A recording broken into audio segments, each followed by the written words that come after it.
Chicken കറി തയ്യാറാക്കാനായിട്ട് ആദ്യം തന്നെ നമുക്ക് തക്കാളി അരിഞ്ഞതെടുത്ത് മിക്സിയുടെ ജാറിലിട്ട് നന്നായി അരച്ചെടുക്കാം. ഇനി ഉപ്പും മുളക് പൊടിയും ഒക്കെ പുരട്ടി ചിക്കൻ ഒരു 15 മിനിറ്റ് നേരത്തേക്ക് മാറ്റി വെക്കണം.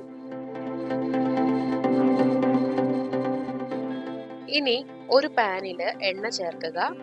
ഇതിലേക്ക് കടുക്, വെളുത്തുള്ളി അല്ലികൾ, മുളക് പൊടി, കുരുമുളക് പൊടി, ചുവന്ന ഉണക്കമുളക്, കറിവേപ്പില എന്നിവ ചേർക്കാം. ഇതൊരു 2-3 മിനിറ്റ് നന്നായിട്ട് വഴറ്റുക. ഇനി ഇതിൽ അരിഞ്ഞ സവോള ചേർത്ത് ഒരു 2-3 മിനിറ്റ് വഴറ്റാം.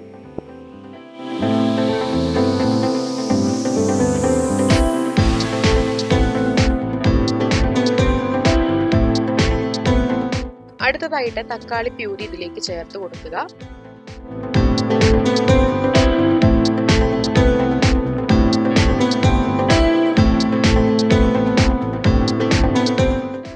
ഇനി വെളുത്തുള്ളി പേസ്റ്റും ചേർക്കാം.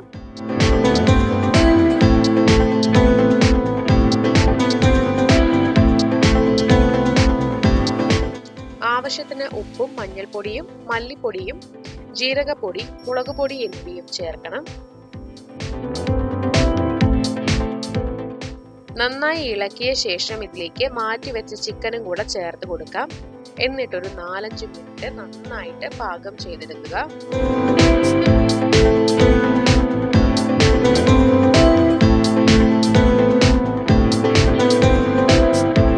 ഇനി ഇതിലേക്ക് ആവശ്യത്തിന് വെള്ളം ചേർത്തതിന് ശേഷം 15 മിനിറ്റ് പാകം ചെയ്യുക.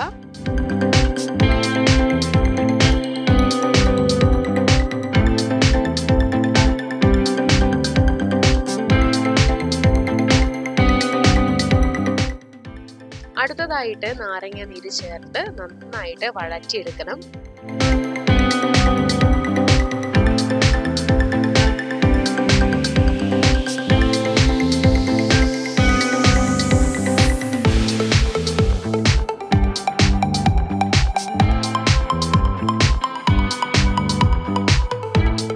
നമ്മുടെ ചിക്കൻ കറി ഇവിടെ തയ്യാറാണ്. നല്ല സ്പൈസി ആയിട്ടുള്ള തിക്ക് ഗ്രേവി ആയിട്ടുള്ള ഈ ചിക്കൻ കറി നിങ്ങളും വീട്ടിൽ തയ്യാറാക്കി നോക്കുക. ഒരു സ്റ്റാർട്ടർ പോലെ ഇത് സെർവ് ചെയ്യാം.